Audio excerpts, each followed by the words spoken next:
हाँ जी, अज तुहानूं कल मैं दस्सिया सीगा क्रॉप प्रोडक्शन का मैनेजमेंट का।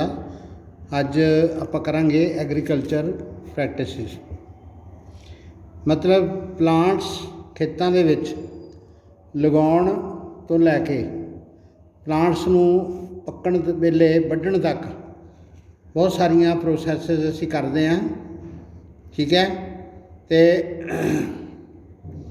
जिस तरह आ भी हैगा, in order to provide food for a large population regular production proper management and distribution is necessary. यानी कि रैगूलर प्रोडक्शन लगातार असीं खेतों च फसलां बीजते रहने हैं, फिर उन्होंने मैनेजमेंट करते हैं तो डिस्ट्रीब्यूशन करते हैं। इस सारिਆਂ ਨੂੰ सानू अलग अलग काम करने पैंदे आ। ये 10,000 BC का मतलब बिफोर क्राइस्ट तो 10,000 साल पहलों तो लैके पीपल वर नोमैडिक। पीपल लोग जिहड़े सीगे ये जंगलों के विच वैसे घूमते रहंदे सी, यानी वो हंटर गैदरर सीगे, इधर उधर घूमते रहंदे सी। They were wandering in groups from place to place in search of food and shelter. वो फूड अते शैल्टर के वास्ते ग्रुपां दे विच एक जगह तो दूसरी जगह ते घूमते रहंदे सी।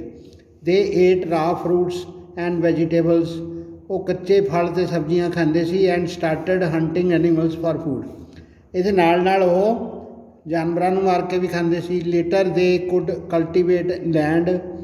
फिर जिस तरह किसी ने बीज सिटिया, उसकी गुठली डिग पई, उत्थे उग गई, फिर उन्होंने दोबारा जो उत्थे आके देखा तो फल लग गया।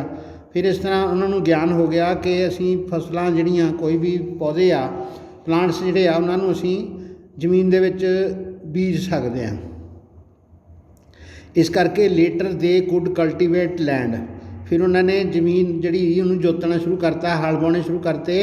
And produce rice wheat and other food crops. तो उन्होंने चावल कणक ते दूसरियां खाने दियां फसलां जिहड़ियां उन्होंने उगाउणियां शुरू करतियां।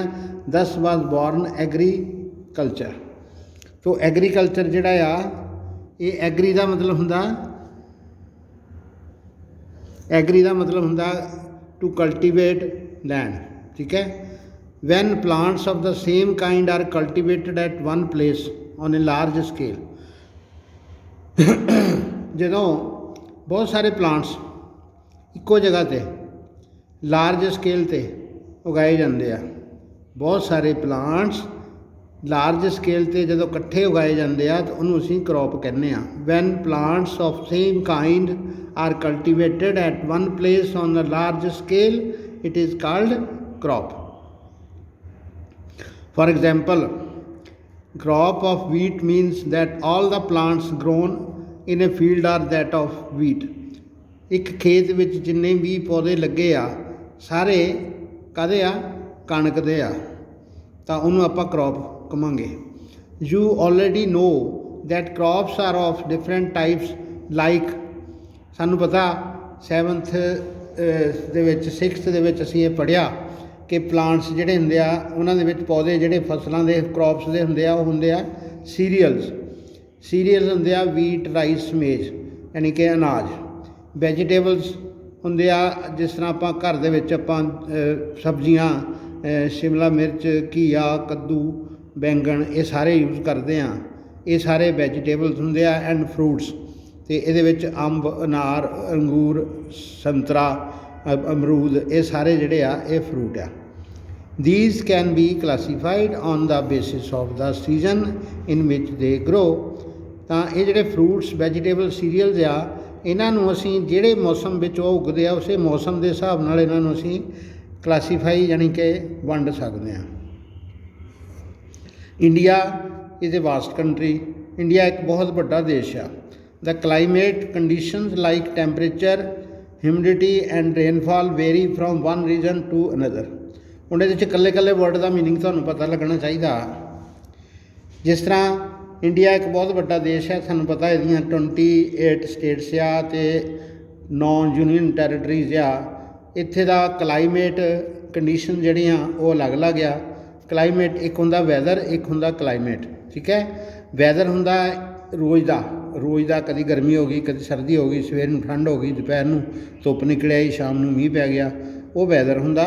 ਕਲਾਈਮੇਟ ਹੁੰਦਾ ਇੱਕ ਜਗ੍ਹਾ ਦਾ 34-35 ਸਾਲ ਦਾ ਲਗਾਤਾਰ ਜਿਹੜਾ ਉਹ ਹੁੰਦਾ ਕੰਡੀਸ਼ਨ, ਉਹਨੂੰ ਕਲਾਈਮੇਟ ਕਹਿੰਦੇ ਆ। ਅਤੇ ਇੰਡੀਆ ਬਹੁਤ ਵੱਡਾ ਦੇਸ਼ ਆ, ਇੱਥੇ ਦਾ ਜਿਹੜਾ ਅਲੱਗ-ਅਲੱਗ ਜਗ੍ਹਾ ਦਾ ਕਲਾਈਮੇਟ ਆ ਉਹ ਅਲੱਗ-ਅਲੱਗ ਆ, ਅਤੇ ਟੈਂਪਰੇਚਰ ਵੀ ਅਲੱਗ ਆ। ਹਿਊਮਿਡਿਟੀ ਮਤਲਬ water vapour in the air, amount of water vapour in the air. ਜਾਣੀ ਜਦੋਂ ਬਰਸਾਤਾਂ ਹੁੰਦੀਆਂ ਉਦੋਂ 100%, 90%, 80% ਹੁੰਦਾ। ਜਦੋਂ ਖੁਸ਼ਕੀ ਹੁੰਦੀ ਆ, ਜਦੋਂ ਮਈ ਜੂਨ ਦਾ ਮਹੀਨਾ ਹੁੰਦਾ, ਜਦੋਂ ਬੰਦ ਹੁੰਦੇ ਆ ਆਪਣਾ ਮੀਂਹ ਨਹੀਂ ਪੈਂਦੇ, ਗਰਮੀ ਪੈਂਦੀ ਆ, ਉਦੋਂ ਹਿਊਮਿਡਿਟੀ ਘੱਟ ਹੁੰਦੀ ਆ। And rainfall. ਇਸ ਤਰ੍ਹਾਂ ਇੰਡੀਆ ਦੀ ਜਿਹੜੀ ਕਲਾਈਮੇਟ ਕੰਡੀਸ਼ਨਸ ਆ, ਟੈਂਪਰੇਚਰ, ਹਿਊਮਿਡਿਟੀ ਅਤੇ ਰੇਨਫਾਲ, ਉਹ ਇੱਕ ਰੀਜਨ ਤੋਂ ਦੂਸਰੇ ਰੀਜਨ 'ਤੇ ਅਲੱਗ-ਅਲੱਗ ਆ। ਅਕੋਰਡਿੰਗਲੀ ਦੇਰ ਇਜ਼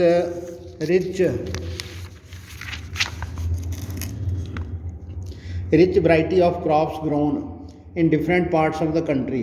ਤਾਂ ਸਾਡੇ ਦੇਸ਼ ਦੇ ਅਲੱਗ-ਅਲੱਗ ਹਿੱਸਿਆਂ ਦੇ ਵਿੱਚ ਅਲੱਗ-ਅਲੱਗ ਫਸਲਾਂ ਜਿਹੜੀਆਂ ਉਹ ਪੈਦਾ ਕੀਤੀਆਂ ਜਾਂਦੀਆਂ। Despite this diversity two broad cropping pattern can be identified. ਸਾਡੇ ਦੋ ਕ੍ਰੋਪਿੰਗ ਪੈਟਰਨ ਜਿਹੜੇ ਆ ਉਹ ਦਿਸਦੇ ਆ। ਜਿਸ ਤਰ੍ਹਾਂ ਇੱਕ ਫਸਲਾਂ ਅਸੀਂ ਗਰਮੀਆਂ 'ਚ ਬੀਜਦੇ ਹਾਂ ਅਤੇ ਇੱਕ ਫਸਲਾਂ ਅਸੀਂ ਸਿਆਲ 'ਚ ਬੀਜਦੇ ਹਾਂ। ਠੀਕ ਹੈ, ਉਹ ਹੈਗੀਆਂ, ਇੱਕ ਹੈਗੀਆਂ ਖਰੀਫ ਕ੍ਰੋਪਸ। ਦ ਕ੍ਰੋਪਸ ਵਿਚ ਆਰ ਸੋਨ ਇਨ ਦਾ ਰੇਨੀ ਸੀਜ਼ਨ। ਰੇਨੀ ਸੀਜ਼ਨ ਵਿੱਚ ਜਿਹੜੀਆਂ ਫਸਲਾਂ ਆਪਾਂ ਬੀਜਦੇ ਹਾਂ, ਜਿਸ ਤਰ੍ਹਾਂ ਮੱਕੀ ਹੋਈ, ਬਾਜਰਾ ਹੋਇਆ, ਚਾਵਲ ਹੋਏ। ਚੌਲਾਂ ਨੂੰ ਪਾਣੀ ਬਹੁਤ ਚਾਹੀਦਾ ਹੁੰਦਾ। ਠੀਕ ਹੈ, ਅਤੇ ਇਹ ਸਾਰੇ ਜਿਹੜੇ ਹੁੰਦੇ ਆ ਜਨਰਲੀ ਫਰੋਮ ਜੂਨ ਟੂ ਸਤੰਬਰ ਅਸੀਂ ਬੀਜਦੇ ਹਾਂ ਇਹਨਾਂ ਨੂੰ। ਰੇਨੀ ਸੀਜ਼ਨ 'ਚ ਜੂਨ 'ਚ ਬੀਜਦੇ ਹਾਂ। ਇਹ ਹੁੰਦਾ ਪੈਡੀ। ਪੈਡੀ ਦਾ ਮਤਲਬ ਧਾਨ, ਜਿਹਨੂੰ ਚੌਲ ਕਹਿੰਦੇ ਆ। ਉਹਦੇ ਪੌਦੇ ਅਸੀਂ ਟਰਾਂਸਪਲਾਂਟੇਸ਼ਨ ਨਾਲ ਲਗਾਉਂਦੇ ਹਾਂ। ਮਤਲਬ ਇੱਕ ਖੇਤ 'ਚੋਂ ਪਹਿਲਾਂ ਇਕੱਠੇ ਪਨੀਰੀ ਲਗਾ ਕੇ ਉਹਨਾਂ 'ਚੋਂ ਇਕੱਲਾ ਪਲਾਂਟ ਫਿਰ ਥੋੜ੍ਹਾ ਦੂਰ ਕਰਕੇ ਪਾਣੀ 'ਚ, ਖੜ੍ਹੇ ਪਾਣੀ 'ਚ ਅਸੀਂ ਲਗਾਉਂਦੇ ਹਾਂ। ਇਹ ਹੈਗੀ ਆ ਮੇਜ਼, ਮੱਕੀ ਜਿਹਨੂੰ ਭੁੱਟਾ ਛੱਲੀਆਂ ਕਹਿੰਦੇ ਆ। ਸੋਇਆਬੀਨ,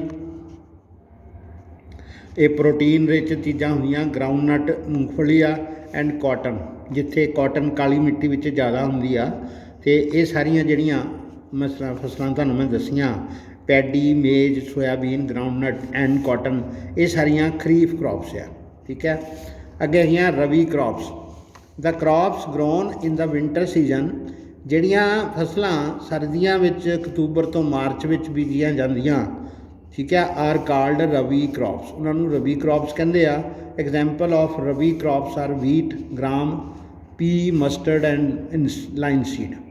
ਅਤੇ ਇਹ ਜਿਹੜੇ ਮਤਲਬ ਤਿਲ ਦੇ ਤੇਲ ਵਗੈਰਾ ਸਾਰੇ, ਤੇਲ ਆ, ਮਟਰ ਆ, ਛੋਲੇ ਆ, ਕਣਕ ਆ ਅਤੇ ਸਰੋਂ ਆ, ਇਹ ਤੇਲ ਵਾਲੇ ਆ। ਠੀਕ ਹੈ, ਬਾਕੀ ਉੱਦਾਂ ਆ। ਜਿਹੜੀਆਂ ਬਾਕੀ ਸਬਜ਼ੀਆਂ ਜ਼ਿਆਦਾ ਵੈਜੀਟੇਬਲਸ ਹੁੰਦੀਆਂ ਸਿਆਲ ਦੇ ਵਿੱਚ ਹੁੰਦੀਆਂ। ਅਤੇ ਇਹ ਜਿਹੜਾ ਵਰਡ ਆ ਨਾ ਰਵੀ ਅਤੇ ਖਰੀਫ, ਇਹ ਅਰਬੀ ਵਰਡ ਆ। ਠੀਕ ਹੈ, ਉੱਦਾਂ ਆਪਾਂ ਪੰਜਾਬੀ ਦੇ ਵਿੱਚ ਇਹਨਾਂ ਨੂੰ ਕਹਿੰਦੇ ਹਾੜੀ, ਇਹਨਾਂ ਨੂੰ ਕਹਿੰਦੇ ਸੌਣੀ। ਮਤਲਬ ਇਹਨਾਂ ਨੂੰ ਸੌਣੀ ਕਹਿ ਦਿੰਦੇ ਆ, ਇਹਨਾਂ ਨੂੰ ਹਾੜੀ ਕਹਿ ਦਿੰਦੇ ਆ। ਠੀਕ ਹੈ, ਇਹ ਰਵੀ ਕ੍ਰੋਪਸ ਆ, ਇਹ ਖਰੀਫ ਕ੍ਰੋਪਸ ਆ, ਯਾਦ ਰੱਖਣਾ ਬੇਟਾ। ਅਤੇ ਇਹ ਜਿਹੜੀਆਂ ਕ੍ਰੋਪਸ ਆ, ਇਹ ਦੋਨੇ ਅਲੱਗ-ਅਲੱਗ ਸੀਜ਼ਨ ਦੇ ਵਿੱਚ ਉਗਾਈਆਂ ਜਾਂਦੀਆਂ। Beside these pulses and vegetables are grown during summer at many places. ਗਰਮੀਆਂ ਦੇ ਵਿੱਚ ਬਹੁਤ ਸਾਰੀ ਜਗ੍ਹਾ 'ਤੇ ਦਾਲਾਂ ਲੱਗਦੀਆਂ, ਸਬਜ਼ੀਆਂ ਵੀ ਲੱਗਦੀਆਂ। ਗਰਮੀਆਂ 'ਚ ਸਬਜ਼ੀਆਂ ਅਲੱਗ ਲੱਗਦੀਆਂ, ਸਿਆਲਾਂ 'ਚ ਅਲੱਗ ਲੱਗਦੀਆਂ। ਗਰਮੀਆਂ ਦੀਆਂ ਸਬਜ਼ੀਆਂ ਹੁੰਦੀਆਂ ਘੀਆ, ਕਰੇਲੇ, ਕੱਦੂ, ਹੈ ਨਾ। ਅਤੇ ਇਹ ਸਾਰੇ ਕੌੜੀਆਂ ਸਬਜ਼ੀਆਂ ਜ਼ਿਆਦਾ ਕਰਕੇ ਜਿਹੜੀਆਂ ਹੁੰਦੀਆਂ, ਉਹ ਗਰਮੀਆਂ ਦੇ ਵਿੱਚ ਆਪਾਂ ਉਹ ਯੂਜ਼ ਕਰਦੇ ਹਾਂ। ਅਤੇ ਜਿੱਦਾਂ ਹੁਣ ਖੀਰਾ ਆ, ਇਹ ਪਾਣੀ ਵਾਲਾ ਹੁੰਦਾ, ਜ਼ਿਆਦਾ ਪਾਣੀ ਵਾਲਾ ਹੁੰਦਾ। ਇੱਦਾਂ ਦੀਆਂ ਚੀਜ਼ਾਂ ਜਿਹੜੀਆਂ ਆਪਾਂ ਇਹ ਗਰਮੀਆਂ 'ਚ ਲਾਉਂਦੇ ਹਾਂ। ਅਤੇ ਸਰਦੀਆਂ ਦੇ ਵਿੱਚ ਆ ਗੋਭੀ ਆ, ਮਟਰ ਆ, ਅਤੇ ਗਾਜਰਾਂ, ਮੂਲੀਆਂ, ਇਹ ਸਾਰੀਆਂ ਸਬਜ਼ੀਆਂ ਵੀ ਅਸੀਂ ਸਿਆਲ 'ਚ ਲਗਾਉਂਦੇ ਹਾਂ। ਅਤੇ ਇਹ ਜਿਹੜਾ ਹੋ ਗਿਆ ਤੁਹਾਡਾ ਰਬੀ ਅਤੇ ਖਰੀਫ ਕ੍ਰੋਪਸ ਹੋ ਗਿਆ। ਇਸ ਤੋਂ ਬਾਅਦ ਅੱਗੇ ਜਿਹੜਾ ਤੁਹਾਡਾ basic practices of crop production ਆ, ਇਹ ਮੈਂ ਤੁਹਾਨੂੰ ਕੱਲ੍ਹ ਨੂੰ ਕਰਾਊਂਗਾ।